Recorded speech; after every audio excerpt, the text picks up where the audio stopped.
എല്ലാവർക്കും PSC tips and ട്രിക്സിൻ്റെ പുതിയൊരു ക്ലാസ്സിലേക്ക് സ്വാഗതം. LDC പരീക്ഷയുടെ സിലബസിൽ പറഞ്ഞിട്ടുള്ള ധനകാര്യ സ്ഥാപനങ്ങൾ എന്ന ഭാഗത്തെക്കുറിച്ചാണ് നമ്മൾ പഠിച്ചുകൊണ്ടിരുന്നത്. നമ്മൾ നേരത്തെ ഒരു വീഡിയോ ചെയ്തിട്ടുണ്ടായിരുന്നു. അതിൻ്റെ ബാക്കിയായിട്ട് അല്ലെങ്കിൽ അതിൻ്റെ തുടർച്ചയായിട്ടുള്ളൊരു ക്ലാസ്സാണ് ഇന്ന് നമ്മൾ ചെയ്യുന്നത് കേട്ടോ.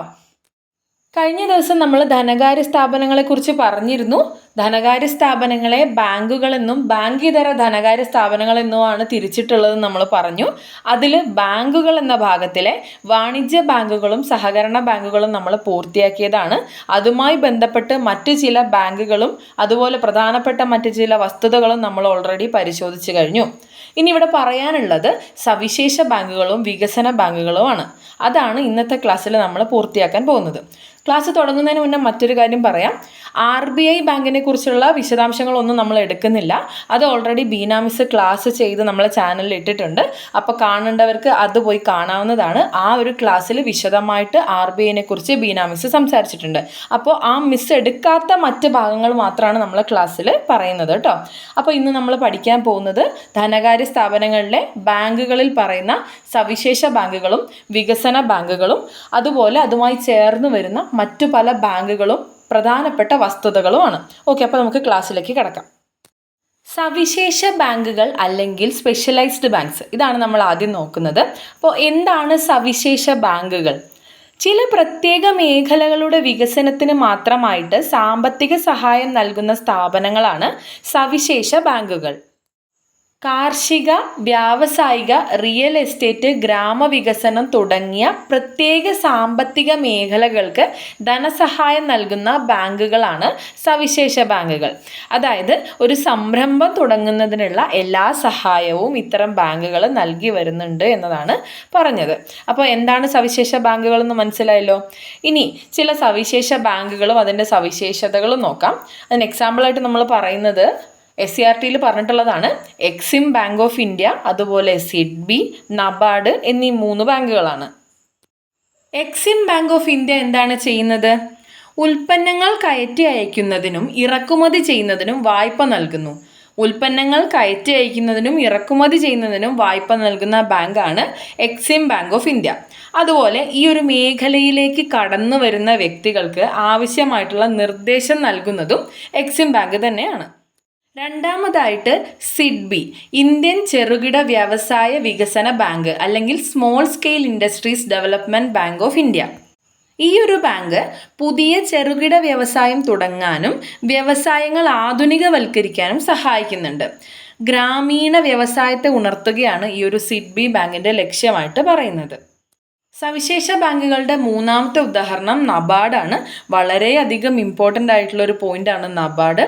നബാർഡ് എന്ന് പറയുമ്പോൾ national bank for agriculture and rural development. ഗ്രാമീണ വികസനത്തിനും കാർഷിക വികസനത്തിനുമായിട്ട് പ്രവർത്തിക്കുന്ന ഇന്ത്യയുടെ പരമോന്നത ബാങ്കാണ് നബാർഡ് എന്ന് പറയുന്നത്. ഗ്രാമീണ വികസനത്തിനും കാർഷിക വികസനത്തിനുമായിട്ട് പ്രവർത്തിക്കുന്ന ഇന്ത്യയുടെ പരമോന്നത ബാങ്കാണ് നബാർഡ്. ഗ്രാമീണ വികസനത്തിനായിട്ട് പ്രവർത്തിക്കുന്ന ബാങ്കുകളെ ഏകോപിപ്പിക്കുന്ന ബാങ്കും നബാർഡ് തന്നെയാണ് കേട്ടോ. ഗ്രാമീണ വികസനത്തിനായിട്ട് പ്രവർത്തിക്കുന്ന ബാങ്കുകളെ ഏകോപിപ്പിക്കുന്ന ബാങ്കും നബാർഡാണ്. ഇനി കൃഷി, കൈത്തൊഴിൽ, ചെറുകിട വ്യവസായം തുടങ്ങിയവയ്ക്ക് സാമ്പത്തിക സഹായം നൽകുന്ന ബാങ്ക് ഏതാണ്? നബാർഡാണ് കേട്ടോ. കൃഷി, കൈത്തൊഴിൽ, ചെറുകിട വ്യവസായം തുടങ്ങിയവയ്ക്ക് സാമ്പത്തിക സഹായം നൽകുന്ന ബാങ്കും നബാർഡ് തന്നെയാണ്. അപ്പോൾ സവിശേഷ ബാങ്കുകൾ എന്താണെന്ന് മനസ്സിലായല്ലോ. ചില പ്രത്യേക മേഖലകളുടെ വികസനത്തിന് മാത്രമായിട്ട് സാമ്പത്തിക സഹായം നൽകുന്ന സ്ഥാപനങ്ങളാണ് സവിശേഷ ബാങ്കുകൾ.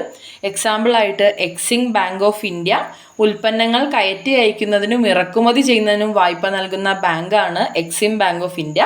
രണ്ടാമത്തെ ഉദാഹരണം ഇന്ത്യൻ ചെറുകിട വ്യവസായ വികസന ബാങ്ക് അല്ലെങ്കിൽ സിഡ്ബി ആണ്. ഇന്ത്യയിൽ ചെറുകിട വ്യവസായങ്ങളെ പ്രോത്സാഹിപ്പിക്കാൻ വായ്പ നൽകുന്ന ബാങ്കാണ് സിഡ്ബി. മൂന്നാമതായിട്ട് നബാർഡാണ്. ഗ്രാമീണ വികസനത്തിനും കാർഷിക വികസനത്തിനുമായിട്ട് പ്രവർത്തിക്കുന്ന ഇന്ത്യയിലെ പരമോന്നത ബാങ്കാണ് നബാർഡ്. ഓക്കെ അല്ലേ? അടുത്തതായിട്ട് നമ്മൾ നബാർഡിനെ കുറിച്ചാണ് പഠിക്കാൻ പോകുന്നത്. നബാർഡിൻ്റെ ഫുൾ ഫോം ഉൾപ്പെടെ പല പ്രധാനപ്പെട്ട കാര്യങ്ങളും PSC ഇടയ്ക്കിടയ്ക്ക് ആവർത്തിക്കാറുണ്ട്. PSCയുടെ ഒരു ഫേവററ്റ് ഏരിയ തന്നെയാണ് നബാർഡ് എന്ന് വേണമെങ്കിൽ പറയാവുന്നതാണ് കേട്ടോ. അപ്പോൾ എന്താണ് നബാർഡിൻ്റെ full form? National bank for agriculture and rural development ആണ് നബാർഡ് എന്ന് പറയുന്നത്. National bank for agriculture and rural development. ഇനി എന്താണ് നബാർഡ്? കൃഷിക്കും ഗ്രാമവികസനത്തിനും വേണ്ടിയുള്ള ദേശീയ ബാങ്കാണ് നബാർഡ്. ഗ്രാമീണ കൃഷി വികസനത്തിനായിട്ട് പ്രവർത്തിക്കുന്ന ഇന്ത്യയിലെ ഏറ്റവും ഉയർന്ന ബാങ്ക് ഏത് എന്ന് ചോദിച്ചാലും ഉത്തരം നബാർഡ് തന്നെയാണ് കേട്ടോ.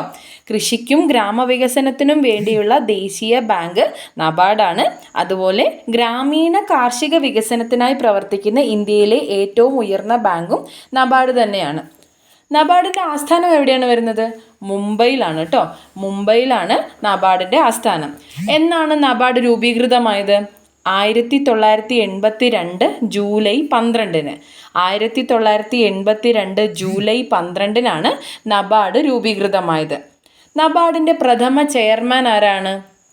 എം രാമകൃഷ്ണയ്യയാണ് നബാർഡിൻ്റെ പ്രഥമ ചെയർമാൻ. എം രാമകൃഷ്ണയ്യ. നബാർഡിൻ്റെ പ്രഥമ ചെയർമാൻ എം രാമകൃഷ്ണയ്യ. നബാർഡിൻ്റെ രൂപീകരണവുമായി ബന്ധപ്പെട്ട് പ്രവർത്തിച്ച കമ്മീഷൻ ഏതാണെന്നൊരു ചോദ്യം വന്നേക്കാം.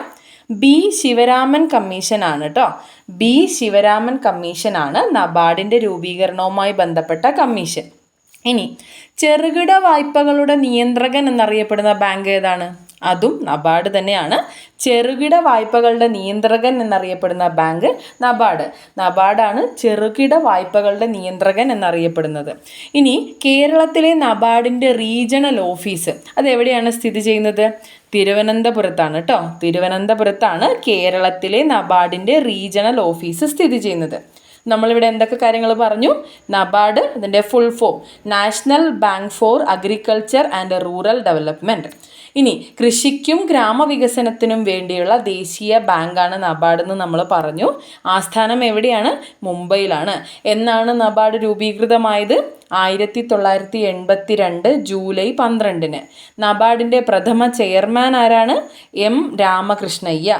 നബാർഡിൻ്റെ രൂപീകരണവുമായി ബന്ധപ്പെട്ട കമ്മീഷൻ ഏതാണ്? B Sivaraman commission. ചെറുകിട വായ്പകളുടെ നിയന്ത്രകൻ എന്നറിയപ്പെടുന്ന ബാങ്ക് ഏതാണ്? നബാർഡാണ്. കേരളത്തിലെ നബാർഡിൻ്റെ റീജിയണൽ ഓഫീസ് സ്ഥിതി ചെയ്യുന്നത് തിരുവനന്തപുരത്താണ്. ഓക്കെ അല്ലേ? ഇനി സിഡ്ബി എന്താണെന്ന് നോക്കാം. സിഡ്ബി എന്നാൽ small industries development bank of India എന്നാണ്. ഇന്ത്യയിൽ ചെറുകിട വ്യവസായങ്ങളെ പ്രോത്സാഹിപ്പിക്കുന്നതിനായിട്ട് വായ്പ നൽകുന്ന ബാങ്കാണ് സിഡ്ബി അല്ലെങ്കിൽ small industries development bank of India. അതായത് ഇന്ത്യൻ ചെറുകിട വ്യവസായ വികസന ബാങ്ക്. ഓക്കെ. ഇനി പുതിയ ചെറുകിട വ്യവസായം തുടങ്ങാനും വ്യവസായങ്ങൾ ആധുനികവൽക്കരിക്കാനും സഹായം നൽകുന്ന ബാങ്ക് സിഡ്ബിയാണ് കേട്ടോ. പുതിയ വ്യവസായങ്ങൾ തുടങ്ങാനും വ്യവസായങ്ങൾ ആധുനികവൽക്കരിക്കുന്നതിനും സഹായിക്കുന്ന ബാങ്കാണ് സിഡ്ബി. ഗ്രാമീണ വ്യവസായത്തെ ഉണർത്തുക എന്ന ലക്ഷ്യത്തോടെയാണ് സിഡ്ബി നിലവിൽ വന്നിട്ടുള്ളത്. അപ്പോൾ എന്നാണ് സിഡ്ബി നിലവിൽ വന്നത്? അല്ലെങ്കിൽ സിഡ്ബി ബാങ്ക് സ്ഥാപിതമായ വർഷം എന്നാണ്? 1990 ഏപ്രിൽ 2 സിഡ്ബി ബാങ്ക് സ്ഥാപിതമായത് കേട്ടോ. 1990 ഏപ്രിൽ 2 സിഡ്ബി ബാങ്ക് സ്ഥാപിതമായത്. ആസ്ഥാനം എവിടെയാണ്? ഉത്തർപ്രദേശിലുള്ള ലക്നൗ ആണ് കേട്ടോ. ഉത്തർപ്രദേശിലുള്ള ലക്നൗ ആണ് സിഡ്ബി ബാങ്കിൻ്റെ ആസ്ഥാനം. എവിടെയാണ് സിഡ്ബി ബാങ്കിൻ്റെ ആസ്ഥാനം? ഉത്തർപ്രദേശിലുള്ള ലക്നൗ. സിഡ്ബി ബാങ്ക് സ്ഥാപിതമായ വർഷം 1990 ഏപ്രിൽ 2. അപ്പോൾ നമ്മളിവിടെ എന്തൊക്കെ പറഞ്ഞു? Small industries development bank of ഇന്ത്യയാണ് സിഡ്ബി, അല്ലെങ്കിൽ ഇന്ത്യൻ ചെറുകിട വ്യവസായ വികസന ബാങ്ക്. ഇന്ത്യയിൽ ചെറുകിട വ്യവസായങ്ങളെ പ്രോത്സാഹിപ്പിക്കുന്നതിനായിട്ട് വായ്പ നൽകുന്ന ബാങ്കാണ് സിഡ്ബി. പുതിയ ചെറുകിട വ്യവസായം തുടങ്ങുന്നതിനും വ്യവസായങ്ങൾ ആധുനികവൽക്കരിക്കുന്നതിനും സഹായിക്കുന്ന ബാങ്കാണ് സിഡ്ബി. അതുപോലെ ഗ്രാമീണ വ്യവസായങ്ങൾ ഉണർത്തുക എന്ന ലക്ഷ്യത്തോടെയാണ് സിഡ്ബി പ്രവർത്തിക്കുന്നത്. സിഡ്ബി ബാങ്ക് സ്ഥാപിതമായ വർഷം 1990 ഏപ്രിൽ 2. ആസ്ഥാനം വരുന്നത് ഉത്തർപ്രദേശിലെ ലക്നൗ ആണ്. ഓക്കെ അല്ലേ? അപ്പോൾ അതോടുകൂടി നമ്മൾ സവിശേഷ ബാങ്കുകളെ കുറിച്ച് പറഞ്ഞു കഴിഞ്ഞു. അടുത്തത് വികസന ബാങ്കുകളാണ്. ബാങ്കുകളിലെ അവസാനം പറഞ്ഞിരിക്കുന്ന വിഭാഗമാണ് വികസന ബാങ്കുകൾ. വാണിജ്യ ബാങ്കുകൾ, സഹകരണ ബാങ്കുകൾ എന്നിവയ്ക്ക് പുറമെ സാമ്പത്തിക രംഗത്ത് പ്രവർത്തിക്കുന്ന മറ്റൊരു ബാങ്കാണ് ഈ വികസന ബാങ്കുകൾ എന്ന് പറയുന്നത്. വ്യവസായശാലകളുടെ സാങ്കേതികവൽക്കരണം അല്ലെങ്കിൽ നവീകരണം തുടങ്ങിയ ആവശ്യങ്ങൾക്കായിട്ട് ഇത്തരം ബാങ്കുകൾ ദീർഘകാല വായ്പകൾ നൽകി സഹായിക്കാറുണ്ട്. എന്താണ് പറഞ്ഞത്? വ്യവസായശാലകളുടെ സാങ്കേതികവൽക്കരണം, നവീകരണം തുടങ്ങിയ ആവശ്യങ്ങൾക്കായിട്ട് വികസന ബാങ്കുകൾ ദീർഘകാല വായ്പകൾ നൽകി സഹായിക്കും. ഈ വികസന ബാങ്കുകൾ സ്വകാര്യ ബിസിനസ് കമ്പനികൾക്കും പൊതുമേഖലാ യൂണിറ്റുകൾക്കും ദീർഘകാല വായ്പ നൽകി വരുന്ന ബാങ്കുകളാണ്. അതുകൂടാതെ ഇപ്പോൾ കാർഷിക രംഗത്ത് മാത്രമല്ല, വാണിജ്യ രംഗത്തും ഈ ബാങ്കുകൾ ഇപ്പോൾ വായ്പ നൽകി വരുന്നുണ്ട്. ഇനി ഈ വികസന ബാങ്കുകളുടെ ചില പ്രധാന സവിശേഷതകൾ എന്തൊക്കെയാണെന്ന് നോക്കാം. വിവിധ മേഖലകളിലുള്ള, അതായത് കൃഷി, വ്യവസായം, വാണിജ്യം തുടങ്ങിയ വികസനത്തിന് സഹായിക്കുന്ന ഏജൻ്റായിട്ട് പ്രവർത്തിക്കുന്ന ബാങ്കാണ് വികസന ബാങ്ക്. അതുപോലെ വീട് നിർമ്മാണം, ചെറുകിട വ്യവസായം, അടിസ്ഥാന സൗകര്യ വികസനം എന്നിവയ്ക്ക് വായ്പ നൽകുന്നതും വികസന ബാങ്കുകൾ തന്നെയാണ്. അപ്പോൾ എന്തൊക്കെയാണ് സവിശേഷതകൾ പറഞ്ഞത്? ചില മേഖലകളുടെ, അതായത് കൃഷി, വ്യവസായം, വാണിജ്യം തുടങ്ങിയ മേഖലകളുടെ വികസനത്തിന് സഹായിക്കുന്ന ഏജൻ്റായിട്ട് വികസന ബാങ്കുകൾ പ്രവർത്തിക്കുന്നുണ്ട്. കൂടാതെ വീട് നിർമ്മാണം, ചെറുകിട വ്യവസായം തുടങ്ങിയ അടിസ്ഥാന സൗകര്യ വികസനത്തിനുതകുന്ന തരത്തിലുള്ള വായ്പ നൽകി സഹായിക്കുന്നതും വികസന ബാങ്കുകൾ തന്നെയാണ് കേട്ടോ. ഇനി മറ്റൊരു പ്രധാനപ്പെട്ട പോയിന്റാണ്, ഇന്ത്യയിൽ വികസന ബാങ്കുകളുടെ ഉദാഹരണമായിട്ട് പറയുന്ന ഒരു ബാങ്ക് ഉണ്ട്. അതാണ് IFCI അല്ലെങ്കിൽ industrial finance corporation of India. ഇതിൻ്റെ ഫുൾ ഫോമും കൃത്യമായി പഠിച്ചു വെക്കണം. വികസന ബാങ്കുകളുടെ ഉദാഹരണമായി ഇന്ത്യയിൽ പറയുന്ന ഒരു ബാങ്കാണ് IFCI, industrial finance corporation of India. Okay, അപ്പോൾ വികസന ബാങ്കുകളിൽ നിന്ന് നമ്മൾ എന്തൊക്കെയാണ് പറഞ്ഞത്? വികസന ബാങ്കുകൾ, വാണിജ്യ ബാങ്കുകൾ, സഹകരണ ബാങ്കുകൾ എന്നിവയ്ക്ക് പുറമെ സാമ്പത്തിക രംഗത്ത് പ്രവർത്തിക്കുന്ന മറ്റൊരു പ്രധാനപ്പെട്ട ബാങ്ക് തന്നെയാണ് വികസന ബാങ്കുകൾ. വ്യവസായശാലകളും സാങ്കേതികവൽക്കരണം, നവീകരണം തുടങ്ങിയ ആവശ്യങ്ങൾക്കായിട്ട് വികസന ബാങ്കുകളെ ഉപയോഗിക്കുന്നുണ്ട്. എങ്ങനെ? ദീർഘകാല വായ്പകൾ നൽകിയാണ് ഈ ബാങ്കുകൾ, വികസന ബാങ്കുകൾ നമ്മളെ സഹായിക്കുന്നത്. ദീർഘകാല ധനപിന്തുണ നൽകുന്നതുമായുള്ള സംവിധാനമാണ് വികസന ബാങ്കുകൾ നമുക്ക് നൽകുന്നത്. സ്വകാര്യ ബിസിനസ് കമ്പനികൾക്കും പൊതുമേഖലാ യൂണിറ്റുകൾക്കും ദീർഘകാല വായ്പ നൽകുന്ന ബാങ്കുകളാണ് വികസന ബാങ്കുകൾ. ഉദാഹരണം എന്താണ്? IFCI അല്ലെങ്കിൽ industrial finance corporation of India. ഇനി നമുക്ക് ചില പ്രധാനപ്പെട്ട ബാങ്കുകളും അവയുടെ സവിശേഷതകളും നോക്കാം. ആദ്യമായിട്ട് ഭാരതീയ മഹിളാ ബാങ്ക്. ഇന്ത്യയിൽ വനിതകളുടെ ഉന്നമനത്തിനായിട്ട് ആരംഭിച്ച ആദ്യ ബാങ്കാണ് ഭാരതീയ മഹിളാ ബാങ്ക്. പൂർണ്ണമായും വനിതകൾ നിയന്ത്രിച്ചിരുന്ന ഇന്ത്യയിലെ ആദ്യ ബാങ്കും ഭാരതീയ മഹിളാ ബാങ്ക് തന്നെയാണ്. എവിടെയാണ് ഇതിൻ്റെ ആസ്ഥാനം? ന്യൂഡൽഹിയാണ് ഭാരതീയ മഹിളാ ബാങ്കിൻ്റെ ആസ്ഥാനം. മുൻ പ്രധാനമന്ത്രി ഇന്ദിരാഗാന്ധിയുടെ 96ാം ജന്മദിനത്തിൽ ഉദ്ഘാടനം ചെയ്ത ബാങ്ക് ഏതാണെന്ന് ചോദിച്ചു കഴിഞ്ഞാൽ എന്താണ് അതിൻ്റെ ഉത്തരം? ദേശീയ മഹിളാ ബാങ്കാണ്. മുൻ പ്രധാനമന്ത്രി ഇന്ദിരാഗാന്ധിയുടെ 96ാം ജന്മദിനത്തിൽ ഉദ്ഘാടനം ചെയ്ത ബാങ്കാണ് ദേശീയ മഹിളാ ബാങ്ക്. എന്നാണ് ഉദ്ഘാടനം ചെയ്തത്? 2013 നവംബർ 19. 2013 നവംബർ 19 ദേശീയ മഹിളാ ബാങ്ക് ഉദ്ഘാടനം ചെയ്തത്. മഹിളാ ബാങ്ക് ആരംഭിച്ച എത്രാമത്തെ രാജ്യമാണ് നമ്മുടെ ഇന്ത്യ? 3ാമത്തെ രാജ്യമാണ് കേട്ടോ. മഹിളാ ബാങ്ക് ആരംഭിച്ച 3ാമത്തെ രാജ്യമാണ് ഇന്ത്യ. പാകിസ്ഥാനും ടാൻസാനിയയുമാണ് ആദ്യത്തെ 2 രാജ്യങ്ങൾ. 3ാമത്തെ രാജ്യമാണ് ഇന്ത്യ.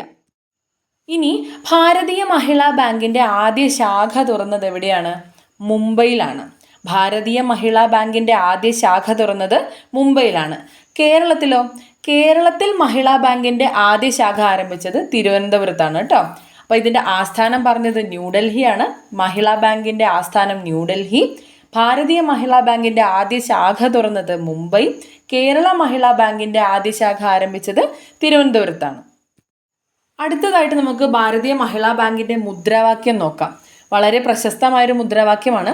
വനിതാ ശാക്തീകരണം ഇന്ത്യയുടെ ശാക്തീകരണം എന്ന മുദ്രാവാക്യവുമായിട്ട് വന്ന ബാങ്കാണ് ഭാരതീയ മഹിളാ ബാങ്ക്.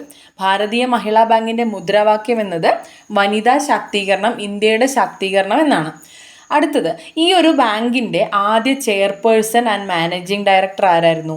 മഹിളാ ബാങ്കിൻ്റെ ആദ്യ chairperson and managing director Usha Anantha സുബ്രഹ്മണ്യനാണ്. ഉഷ അനന്തസുബ്രഹ്മണ്യനാണ് മഹിളാ ബാങ്കിൻ്റെ ആദ്യ ചെയർപേഴ്സണും മാനേജിംഗ് ഡയറക്ടറുമായിട്ട് അറിയപ്പെടുന്നത്. ഓക്കെ, അപ്പോൾ ഈ ഒരു ബാങ്ക് SBI ലയിച്ചത് എന്നാണെന്ന് കൂടി നമുക്കൊന്ന് അറിഞ്ഞിരിക്കണം. 2017 ഏപ്രിൽ 1 ഭാരതീയ മഹിളാ ബാങ്ക് SBI ലയിച്ചത് 2017 ഏപ്രിൽ 1. ഇതുവരെ നമ്മൾ ഭാരതീയ മഹിളാ ബാങ്കുമായി സംസാരിച്ച എല്ലാ പോയിന്റ്സും വളരെ പ്രധാനപ്പെട്ടതാണ്. എന്തൊക്കെയാണ് പറഞ്ഞത് നമുക്ക് ഒന്നുകൂടെ നോക്കാം. ഇന്ത്യയിൽ വനിതകളുടെ ഉന്നമനത്തിനായി ആരംഭിച്ച ആദ്യ ബാങ്കാണ് ഭാരതീയ മഹിളാ ബാങ്ക്. ഭാരതീയ മഹിളാ ബാങ്കിൻ്റെ മുദ്രാവാക്യം വനിതാ ശാക്തീകരണം ഇന്ത്യയുടെ ശാക്തീകരണം എന്നതാണ്. ഭാരതീയ മഹിളാ ബാങ്കിൻ്റെ ആസ്ഥാനം ന്യൂഡൽഹിയാണ്. ഭാരതീയ മഹിളാ ബാങ്കിൻ്റെ ആദ്യ ശാഖ തുറന്നത് മുംബൈയിലും കേരളത്തിൽ മഹിളാ ബാങ്കിൻ്റെ ആദ്യ ശാഖ ആരംഭിച്ചത് തിരുവനന്തപുരത്തുമാണ്. ഭാരതീയ മഹിളാ ബാങ്ക് ഉദ്ഘാടനം ചെയ്തത് 2013 നവംബർ 19. ഭാരതീയ മഹിളാ ബാങ്ക് SBI ലയിച്ചത് 2017 ഏപ്രിൽ 1. മുൻ ഇന്ത്യൻ പ്രധാനമന്ത്രിയായിരുന്ന ഇന്ദിരാഗാന്ധിയുടെ ജന്മദിനത്തിൽ ഉദ്ഘാടനം ചെയ്ത ബാങ്ക് ഏതാണെന്ന് ചോദിച്ചാൽ അതിനുത്തരം ഭാരതീയ മഹിളാ ബാങ്കാണ്. ലോകത്തിൽ ആദ്യമായി വനിതാ ബാങ്ക് ആരംഭിച്ച രാജ്യം പാകിസ്ഥാനാണ്. പാകിസ്ഥാനും ടാൻസാനിയയ്ക്കും ശേഷം സ്ത്രീകൾക്കായി ബാങ്ക് ആരംഭിച്ച 3ാമത്തെ രാജ്യമാണ് ഇന്ത്യ. ഇന്ത്യയിൽ അപ്പോൾ മഹിളാ ബാങ്ക് ആരംഭിച്ചത് 3ാമത്തേതായിട്ടാണ് കേട്ടോ. ആദ്യം പാകിസ്ഥാനിലും ടാൻസാനിയയിലും ആരംഭിച്ചു, 3ാമതായിട്ടാണ് ഇന്ത്യയിൽ മഹിളാ ബാങ്ക് ആരംഭിച്ചത്. ഈ ഒരു മഹിളാ ബാങ്കിൻ്റെ ആദ്യ ചെയർപേഴ്സൺ ആൻഡ് മാനേജിംഗ് ഡയറക്ടർ എന്നറിയപ്പെടുന്നത് ഉഷ അനന്തസുബ്രഹ്മണ്യനാണ്. അപ്പോൾ ഈ ഒരു ബാങ്കിനെ കുറിച്ചുള്ള എല്ലാ കാര്യങ്ങളും മനസ്സിലായല്ലോ. അടുത്ത ബാങ്ക് നോക്കാം. മുദ്രാ ബാങ്കാണ് അടുത്തത്. ചെറുകിട വ്യവസായ യൂണിറ്റുകളുടെ പ്രോത്സാഹനത്തിനായിട്ടാണ് മുദ്രാ ബാങ്ക് എന്നൊരാശയം മുന്നോട്ട് വെച്ചത്.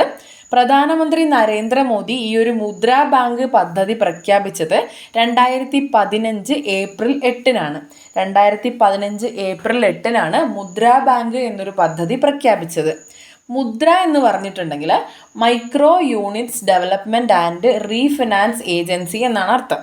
ഓക്കെ, അപ്പോൾ മുദ്രാ ബാങ്കിൻ്റെ ഫുൾ ഫോമും പഠിച്ചു വെക്കുക. ഇനി ഈ ഒരു മുദ്രാ ബാങ്കിൻ്റെ ആസ്ഥാനം എവിടെയാണ്? മുംബൈയിലാണ് കേട്ടോ.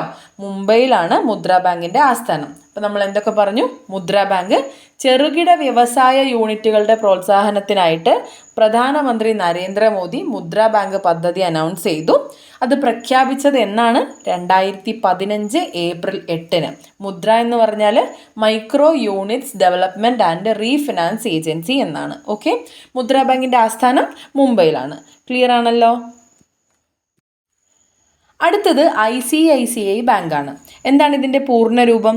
Industrial credit and investment corporation of India എന്നാണ് ICICI ബാങ്കിൻ്റെ പൂർണ്ണരൂപം.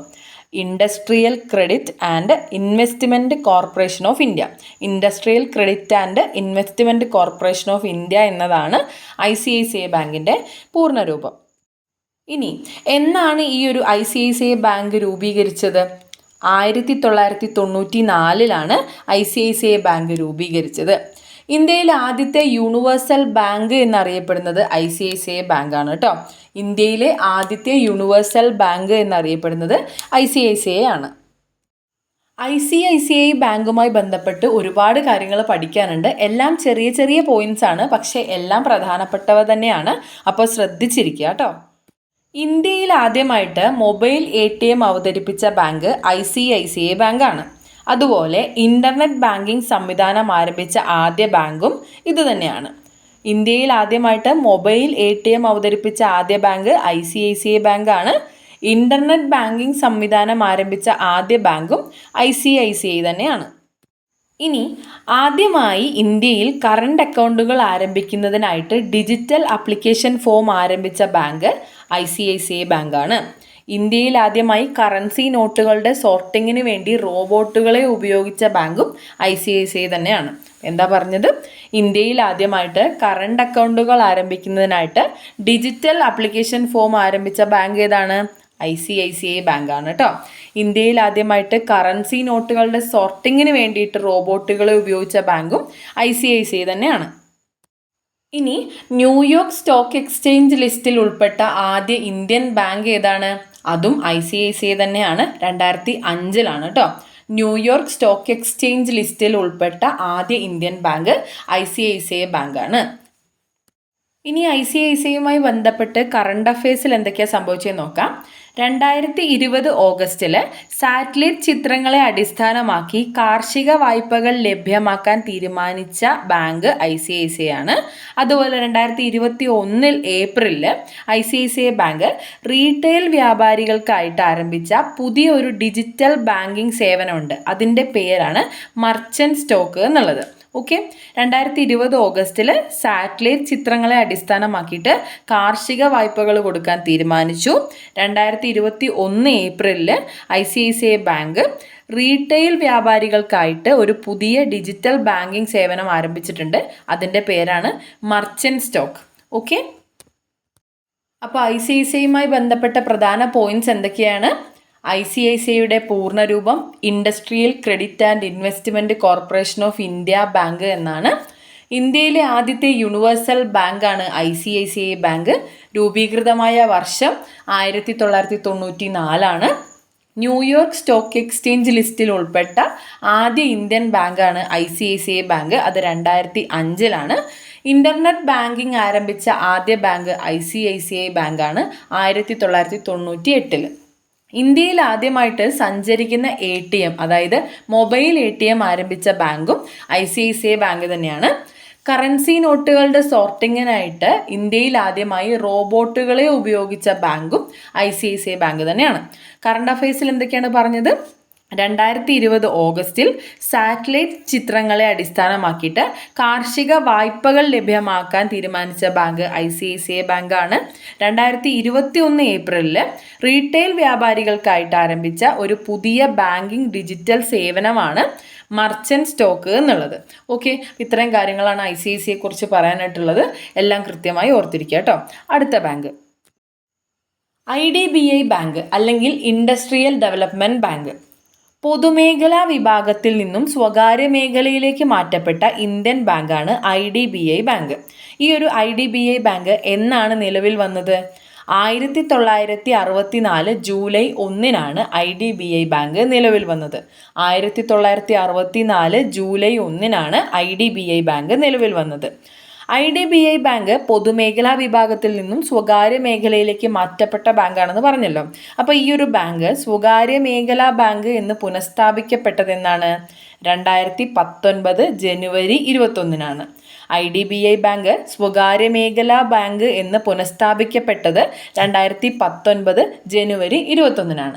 ഇനി എവിടെയാണ് ഈ IDBI ബാങ്കിൻ്റെ ആസ്ഥാനം? മുംബൈ ആണ് കേട്ടോ. മുംബൈ ആണ് IDBI ബാങ്കിൻ്റെ ആസ്ഥാനമായിട്ട് പറയുന്നത്. വ്യവസായ ആവശ്യങ്ങൾക്ക് ധനസഹായം നൽകുന്നതിനായിട്ട് സ്ഥാപിച്ച ബാങ്കാണ് IDBI ബാങ്ക്. അപ്പോൾ നമുക്ക് IDBI ബാങ്കിനെ കുറിച്ച് ഇത്രേ പഠിക്കാനുള്ളൂ. എന്താണ് IDBI ബാങ്ക്? വ്യവസായ ആവശ്യങ്ങൾക്ക് ധനസഹായം നൽകുന്നതിനായിട്ട് സ്ഥാപിച്ച ബാങ്കാണ് IDBI ബാങ്ക് അല്ലെങ്കിൽ ഇൻഡസ്ട്രിയൽ ഡെവലപ്മെൻറ്റ് ബാങ്ക്. 1964 ജൂലൈ 1 ഈ ബാങ്ക് നിലവിൽ വന്നത്. IDBI ബാങ്ക് സ്വകാര്യ മേഖലാ ബാങ്ക് എന്നായി പുനഃസ്ഥാപിക്കപ്പെട്ടത് 2019 ജനുവരി 21. ആസ്ഥാനം മുംബൈയാണ്. ഓക്കെ, ഇനി ലീഡ് ബാങ്കുകൾ. ഇന്ത്യയിലെ ഓരോ ജില്ലയുടെയും വികസനത്തിനായിട്ട് പൊതുമേഖലയോ അല്ലെങ്കിൽ സ്വകാര്യ മേഖലയിലോ നിന്നുള്ള ഏതെങ്കിലും ഒരു ബാങ്കിനെ RBI ലീഡ് ബാങ്കായിട്ട് തിരഞ്ഞെടുക്കുന്നു. ഇതാണ് ലീഡ് ബാങ്കിൻ്റെ ഒരു ബേസ് എന്ന് പറയുന്നത്. ഓക്കെ, അപ്പോൾ ലീഡ് ബാങ്ക് എന്താണ്? ഇന്ത്യയിലെ ഓരോ ജില്ലയുടെയും വികസനത്തിനായിട്ട് പൊതുമേഖല അല്ലെങ്കിൽ സ്വകാര്യ മേഖലയിൽ നിന്നും RBI ഒരു ബാങ്കിനെ ലീഡ് ബാങ്കായിട്ട് തിരഞ്ഞെടുക്കുന്നു. അപ്പോൾ ഇത്തരത്തിലുള്ള ഒരു ലീഡ് ബാങ്ക് സ്കീം നിർദ്ദേശിച്ച RBIയുടെ ഒരു സ്റ്റഡി ഗ്രൂപ്പ് ഉണ്ടായിരുന്നു. ആ ഒരു സ്റ്റഡി ഗ്രൂപ്പിൻ്റെ തലവൻ ആരാണെന്നൊരു ചോദ്യം വന്നേക്കാം. പ്രൊഫസർ BR ഗാഡ്ഗിൽ ആണ്. ലീഡ് ബാങ്ക് സ്കീം നിർദ്ദേശിച്ച RBI സ്റ്റഡി ഗ്രൂപ്പിൻ്റെ തലവൻ പ്രൊഫസർ BR ഗാഡ്ഗിൽ ആണ്. ഇനി ലീഡ് ബാങ്ക് സ്കീം RBI നടപ്പിലാക്കിയത് എന്നാണ്? 1969 ഡിസംബറിലാണ്. Okay, lead bank scheme RBI നടപ്പിലാക്കിയത് 1969 ഡിസംബറിലാണ്. അപ്പോൾ ഇത് രണ്ടും ചെറിയ രണ്ട് ബാങ്കുകളായിരുന്നു. വളരെ എളുപ്പമാണ് പഠിക്കാൻ. IDBI ബാങ്കും ലീഡ് ബാങ്കുകളും കൃത്യമായി മനസ്സിലായി എന്ന് വിശ്വസിക്കുന്നു. അടുത്തത് പേയ്മെൻറ്റ് ബാങ്കുകൾ. എന്താണ് പേയ്മെൻറ്റ് ബാങ്കുകൾ? ബാങ്കിംഗ് സൗകര്യങ്ങൾ ഇല്ലാത്ത സ്ഥലങ്ങളിൽ ബാങ്കിംഗ് സൗകര്യങ്ങൾ ലഭ്യമാക്കുക എന്ന ലക്ഷ്യത്തോടെ പുതുതായി നിലവിൽ വന്ന ബാങ്കാണ് പേയ്മെൻറ്റ് ബാങ്കുകൾ. അപ്പോൾ എന്താണ് ഈ ഒരു ബാങ്കുകളുടെ പ്രധാനപ്പെട്ട ലക്ഷ്യം എന്ന് പറയുന്നത്? കുറഞ്ഞ വരുമാനക്കാരെയും ചെറുകിട വ്യവസായികളെയും കുടിയേറ്റ തൊഴിലാളികളെയും സഹായിക്കുക എന്നതാണ് ഈ ഒരു പേയ്മെൻറ്റ് ബാങ്കുകളുടെ ലക്ഷ്യമായിട്ട് പറയുന്നത്. ഓക്കെ, ഈ ഒരു പേയ്മെൻറ്റ് ബാങ്കുകളുടെ രൂപീകരണത്തിന് ശുപാർശ ചെയ്തൊരു കമ്മീഷൻ ഉണ്ട്. അതേതാണെന്നറിയാമോ? നജികേത് മോർ കമ്മീഷനാണ് കേട്ടോ. നജികേത് മോർ കമ്മീഷനാണ് പേയ്മെൻറ്റ് ബാങ്കുകളുടെ രൂപീകരണത്തിന് ശുപാർശ ചെയ്ത കമ്മീഷൻ. ഓക്കെ അല്ലേ? ബാങ്കിംഗ് സൗകര്യങ്ങളില്ലാത്ത സ്ഥലങ്ങളിൽ ബാങ്കിംഗ് സൗകര്യങ്ങൾ ലഭ്യമാക്കുക എന്ന ലക്ഷ്യത്തോടെ നിലവിൽ വന്ന ബാങ്ക് ഏതാണ്? പേയ്മെൻറ്റ് ബാങ്കുകൾ.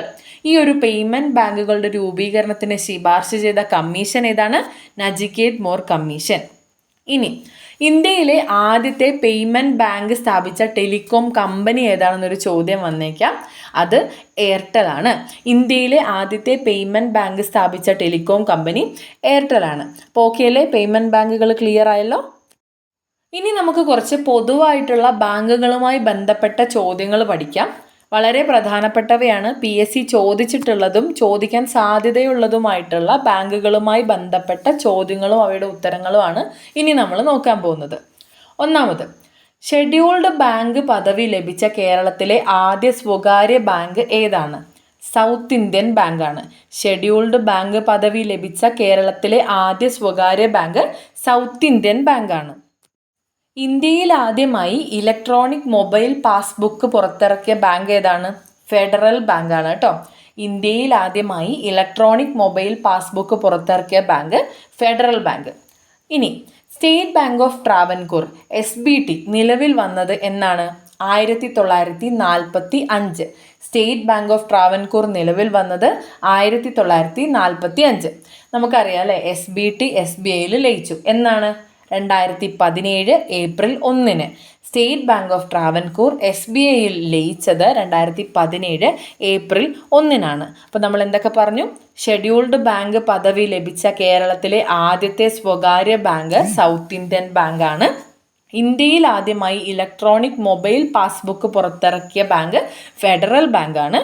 SBT നിലവിൽ വന്നത് 1945 SBT SBIയിൽ ലയിച്ചത് 2017 ഏപ്രിൽ 1 ഇനി കേരളത്തിലെ ആദ്യ ബാങ്ക് ഏതാണ്?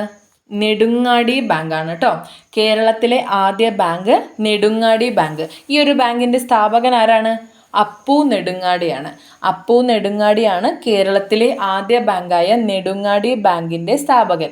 ഈ ഒരു നെടുങ്ങാടി ബാങ്ക് പിന്നീട് പഞ്ചാബ് നാഷണൽ ബാങ്കിൽ ലയിച്ചു. എന്നാണ് നെടുങ്ങാടി ബാങ്ക് പഞ്ചാബ് നാഷണൽ ബാങ്കിൽ ലയിച്ചത്? 2003. നെടുങ്ങാടി ബാങ്ക് പഞ്ചാബ് നാഷണൽ ബാങ്കിൽ ലയിച്ചത് 2003. കേരളത്തിലെ ആദ്യ ബാങ്ക് നെടുങ്ങാടി ബാങ്കാണ്. അതിൻ്റെ സ്ഥാപകൻ അപ്പു നെടുങ്ങാടിയാണ്. ഈ നെടുങ്ങാടി ബാങ്ക് പഞ്ചാബ് നാഷണൽ ബാങ്കിൽ ലയിപ്പിച്ചത് 2003. ഓക്കെ, ഇനി NRI ശാഖ ആരംഭിച്ച ആദ്യ സ്വകാര്യ ബാങ്ക് ഏതാണ്? സൗത്ത് ഇന്ത്യൻ ബാങ്കാണ്. NRI ശാഖ ആരംഭിച്ച ആദ്യ സ്വകാര്യ ബാങ്ക് സൗത്ത് ഇന്ത്യൻ ബാങ്കാണ്. ഷെഡ്യൂൾഡ് ബാങ്ക് പദവി ലഭിച്ച ആദ്യ കേരളത്തിലെ സ്വകാര്യ ബാങ്ക് ഏതാണെന്ന് നമ്മൾ പറഞ്ഞു? സൗത്ത് ഇന്ത്യൻ ബാങ്കാണ്. ഷെഡ്യൂൾഡ് ബാങ്ക് പദവി ലഭിച്ച കേരളത്തിലെ ആദ്യ സ്വകാര്യ ബാങ്ക് സൗത്ത് ഇന്ത്യൻ ബാങ്കാണ്. അതുപോലെ NRI ശാഖ ആരംഭിച്ച ആദ്യ സ്വകാര്യ ബാങ്കും സൗത്ത് ഇന്ത്യൻ ബാങ്കാണ്. ഇനി ഇന്ത്യയിലെ ആദ്യത്തെ സ്മോൾ ഫിനാൻസ് ബാങ്ക് ഏതാണ്? Capital small finance bank limited ആണ് കേട്ടോ. ഇന്ത്യയിലെ ആദ്യത്തെ small finance bank capital small finance bank limited ആണ്. അങ്ങനെയാണെങ്കിൽ കേരളത്തിലെയോ? കേരളത്തിലെ ആദ്യ സ്മോൾ ഫിനാൻസ് ബാങ്ക് ഇസാഫ് ബാങ്കാണ്. കേരളത്തിലെ ആദ്യ സ്മോൾ ഫിനാൻസ് ബാങ്ക് ഇസാഫ് ബാങ്കാണ്. അത് മണ്ണൂത്തിയിലായിരുന്നു കേട്ടോ. ഓക്കെ, ഇന്ത്യയിലെ ആദ്യത്തെ small finance bank capital small finance bank ലിമിറ്റഡും കേരളത്തിലെ ആദ്യ സ്മോൾ ഫിനാൻസ് ബാങ്ക് ഇസാഫ് ബാങ്കുമാണ്. ഓക്കെ അല്ലേ? അപ്പം നമ്മൾ എന്തൊക്കെ ഇവിടെ പറഞ്ഞു? ഷെഡ്യൂൾഡ് ബാങ്ക് പദവി ലഭിച്ച കേരളത്തിലെ ആദ്യ സ്വകാര്യ ബാങ്ക് സൗത്ത് ഇന്ത്യൻ ബാങ്കാണ്. ഇന്ത്യയിൽ ആദ്യമായി ഇലക്ട്രോണിക് മൊബൈൽ പാസ്ബുക്ക് പുറത്തിറക്കിയ ബാങ്ക് ഫെഡറൽ ബാങ്കാണ്. സ്റ്റേറ്റ് ബാങ്ക് ഓഫ് ട്രാവൻകൂർ നിലവിൽ വന്നത് 1945. ഈ ഒരു SBT state bank of Travancore SBIയിൽ ലയിച്ചത് 2017 ഏപ്രിൽ 1 കേരളത്തിലെ ആദ്യ ബാങ്ക് ഏതാണ്? നെടുങ്ങാടി ബാങ്ക്. നെടുങ്ങാടി ബാങ്കിൻ്റെ സ്ഥാപകൻ അപ്പു നെടുങ്ങാടിയാണ്. നെടുങ്ങാടി ബാങ്ക് പഞ്ചാബ് നാഷണൽ ബാങ്കിൽ ലയിപ്പിച്ചത് 2003 NRI ശാഖ ആരംഭിച്ച ആദ്യ സ്വകാര്യ ബാങ്ക് ഏതാണ്? സൗത്ത് ഇന്ത്യൻ ബാങ്കാണ്. NRI ശാഖ ആരംഭിച്ച ആദ്യ സ്വകാര്യ ബാങ്ക് സൗത്ത് ഇന്ത്യൻ ബാങ്കാണ്. ഇന്ത്യയിലെ ആദ്യ small finance bank capital small finance bank limited ആണ്. കേരളത്തിലെ ആദ്യ small finance bank ESAF bank ആണ്. ഓക്കെ ആണല്ലോ. ഇനി അടുത്ത സെറ്റ് ചോദ്യം. ഇന്ത്യയിൽ ആദ്യമായി ബയോഡീഗ്രേഡബിൾ കാർഡുകൾ ഉപയോഗിച്ച ബാങ്ക് ഏതാണ്? ആക്സിസ് ബാങ്ക് ആണ്. ഇന്ത്യയിൽ ആദ്യമായി ബയോഡീഗ്രേഡബിൾ കാർഡുകൾ ഉപയോഗിച്ച ബാങ്ക് ആക്സിസ് ബാങ്ക് ആണ്. ഇന്ത്യയിലെ ആദ്യ ബാങ്കിങ് റോബോട്ട് പുറത്തിറക്കിയത് സിറ്റി യൂണിയൻ ബാങ്ക് ആണ്. ആ ഒരു റോബോട്ടിൻ്റെ പേര് ലക്ഷ്മി എന്നാണ് കേട്ടോ. ആദ്യമായിട്ട് ബാങ്കിങ് റോബോട്ട് പുറത്തിറക്കിയത് ഇന്ത്യയിലെ സിറ്റി യൂണിയൻ ബാങ്ക് ആണ്. ആ ഒരു റോബോട്ടിൻ്റെ പേര് ലക്ഷ്മി എന്നാണ്. ഓക്കെ. ഇനി ഇന്ത്യയിൽ ആദ്യമായി OTP അധിഷ്ഠിത ATM ക്യാഷ് വിഡ്രോവൽ സംവിധാനം ആരംഭിച്ചത് കാനറ ബാങ്ക് ആണ്. ഇന്ത്യയിൽ ആദ്യമായിട്ട് OTP അധിഷ്ഠിതമായിട്ട് ATMൽ ക്യാഷ് വിഡ്രോവൽ സംവിധാനം ആരംഭിച്ച ബാങ്ക് കാനറ ബാങ്ക് ആണ്. അടുത്തത്, ഇന്ത്യയിലെ ആദ്യ സമ്പൂർണ്ണ ബാങ്കിങ് സംസ്ഥാനം ഏതാണ്? നമ്മുടെ കേരളമാണ് കേട്ടോ. ഇന്ത്യയിലെ ആദ്യ സമ്പൂർണ്ണ ബാങ്കിങ് ജില്ല എന്ന് പറയുന്നതോ പാലക്കാടാണ്. ഇന്ത്യയിലെ ആദ്യ സമ്പൂർണ്ണ ജില്ല, ബാങ്കിങ് ജില്ല എന്നറിയപ്പെടുന്നത് പാലക്കാടും ഇന്ത്യയിലെ ആദ്യ സമ്പൂർണ്ണ ബാങ്കിങ് സംസ്ഥാനം കേരളവുമാണ്. അങ്ങനെയാണെങ്കിൽ ഇന്ത്യയിലെ ആദ്യ ഡിജിറ്റൽ സംസ്ഥാനം ഏതാണ്? കേരളം തന്നെയാണ്.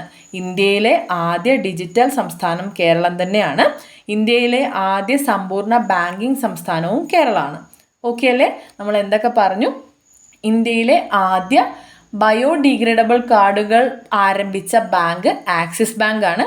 ഇന്ത്യയിലെ ആദ്യ ബാങ്കിങ് റോബോട്ട് പുറത്തിറക്കിയത് സിറ്റി യൂണിയൻ ബാങ്ക് ആണ്. ആ ഒരു റോബോട്ടിൻ്റെ പേര് ലക്ഷ്മി എന്നാണ്. ഇന്ത്യയിൽ ആദ്യമായി OTP അധിഷ്ഠിത ATM ക്യാഷ് വിഡ്രോവൽ സംവിധാനം ആരംഭിച്ച ബാങ്ക് കാനറ ബാങ്ക് ആണ്. ഇന്ത്യയിലെ ആദ്യ സമ്പൂർണ്ണ ബാങ്കിങ് സംസ്ഥാനം കേരളവും ഇന്ത്യയിലെ ആദ്യ സമ്പൂർണ്ണ ബാങ്കിങ് ജില്ല പാലക്കാടുമാണ്. ഇന്ത്യയിലെ ആദ്യത്തെ ഡിജിറ്റൽ സംസ്ഥാനം നമ്മുടെ കേരളമാണ്. അപ്പോൾ കേരള ഉത്തരം വരുന്ന 2 ചോദ്യങ്ങൾ പറഞ്ഞു. ഇന്ത്യയിലെ ആദ്യ സമ്പൂർണ്ണ ബാങ്കിങ് സംസ്ഥാനം, അതുപോലെ ഇന്ത്യയിലെ ആദ്യ ഡിജിറ്റൽ സംസ്ഥാനം. ഇത്രയും ക്ലിയർ ആണല്ലോ. അടുത്ത സെറ്റിലേക്ക് പോവാം. ഇവിടെ നമ്മൾ ATMുമായി ബന്ധപ്പെട്ട കുറച്ച് ചോദ്യങ്ങളാണ് പഠിക്കാൻ പോകുന്നത്. ATM എന്നാൽ ഓട്ടോമേറ്റഡ് ടെല്ലർ മെഷീനാണ്. അതിൻ്റെ ഫുൾ ഫോം നമ്മൾ അറിഞ്ഞിരിക്കണം.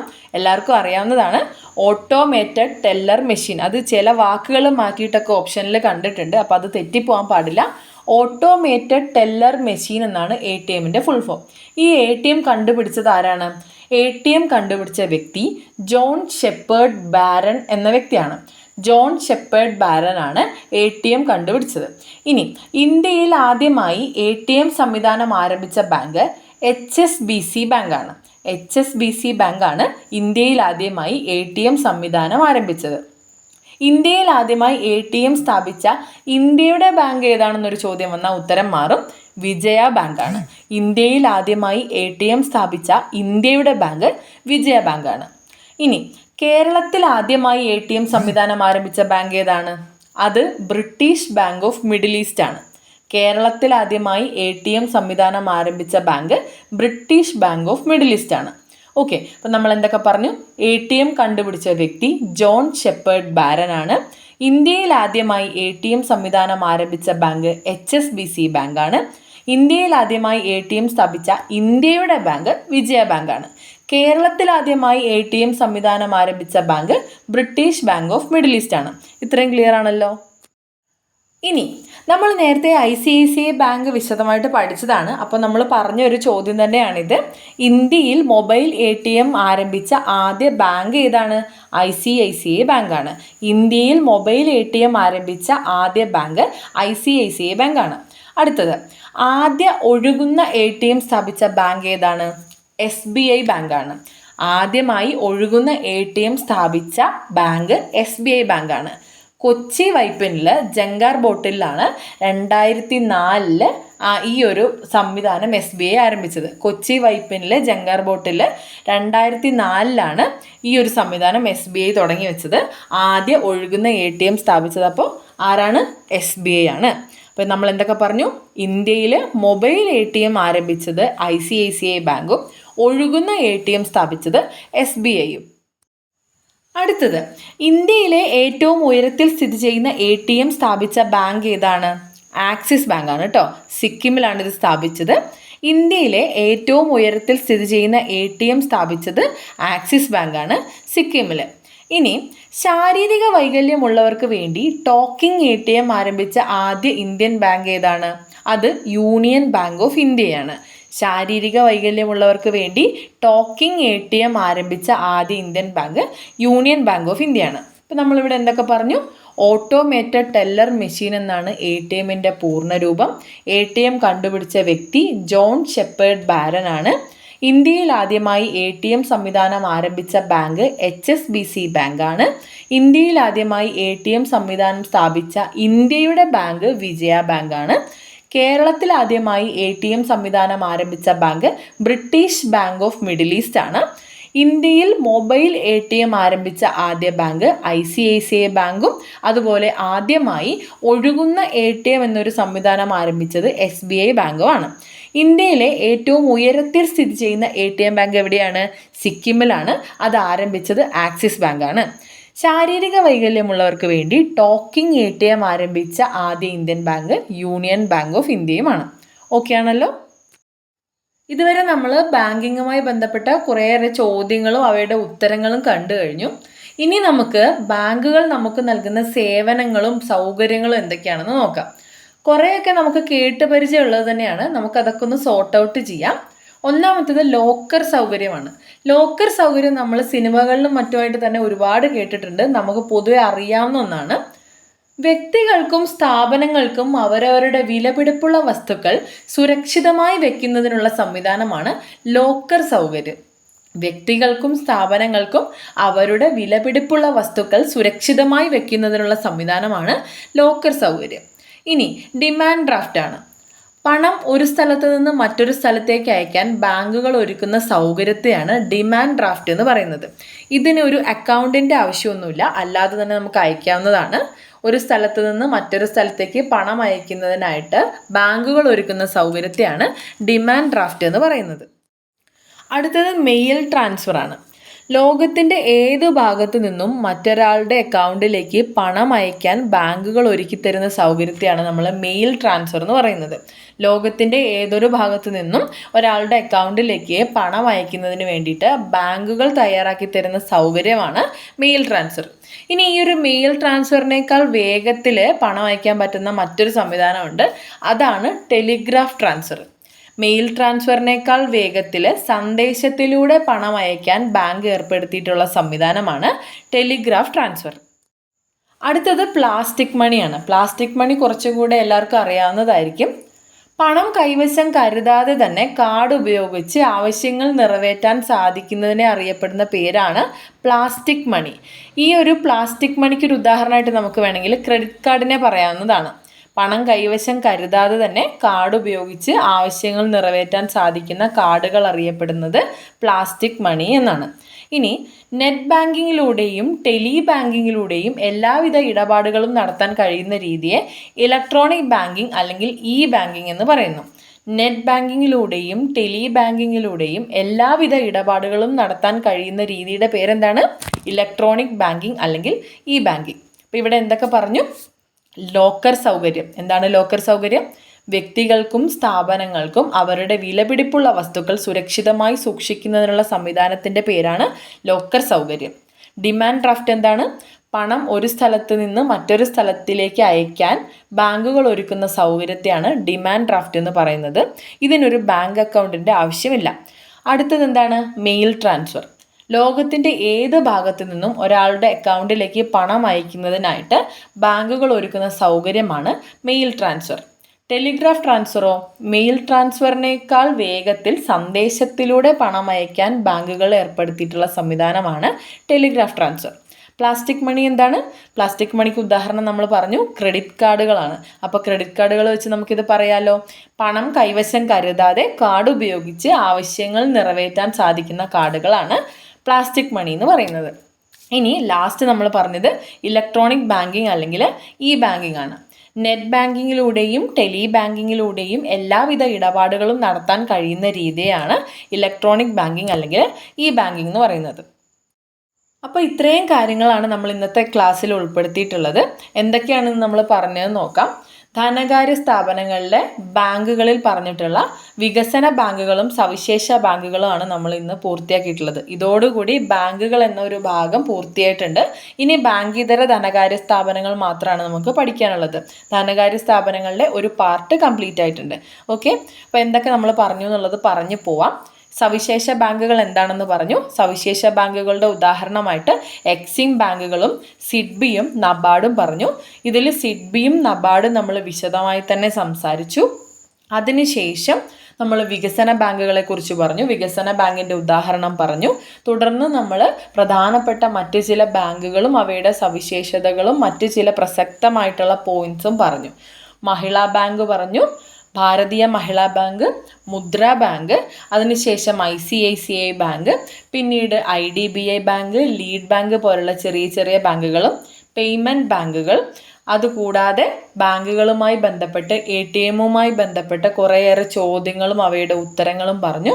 അതേ തുടർന്ന് നമ്മൾ ബാങ്കുകൾ നമുക്ക് നൽകുന്ന സേവനങ്ങളും പറഞ്ഞു. അപ്പോൾ ഇതോടുകൂടി നമ്മുടെ ഇന്നത്തെ ഒരു ക്ലാസ് അവസാനിച്ചിട്ടുണ്ട്. ഇതോടുകൂടി നമ്മൾ ബാങ്കുകൾ എന്നൊരു ഭാഗം പൂർണ്ണമായിട്ടും പഠിച്ചു തീർത്തിട്ടുണ്ട് കേട്ടോ. അപ്പോൾ അതിനുശേഷം നമ്മൾ ബാങ്കിതര ധനകാര്യ സ്ഥാപനങ്ങളുമായിട്ടുള്ള ക്ലാസ്സുകളായിട്ട് വരുന്നതാണ്. അതുവരെ ബാങ്കുകൾ എന്ന ഭാഗം പൂർണ്ണമായിട്ടും പഠിച്ചു വെക്കുക. വളരെ പ്രധാനപ്പെട്ടൊരു ഭാഗമാണ്. ഒരുപാട് ചോദ്യങ്ങൾ വരുന്നൊരു ഭാഗമാണ്. എന്നാൽ വളരെ എളുപ്പമായിട്ട് പഠിക്കാൻ പറ്റുന്നൊരു ഭാഗമാണ്. അപ്പോൾ എല്ലാവരും നന്നായിട്ട് പഠിക്കുക. അതുവരെ എല്ലാവർക്കും താങ്ക് യു സോ മച്ച്.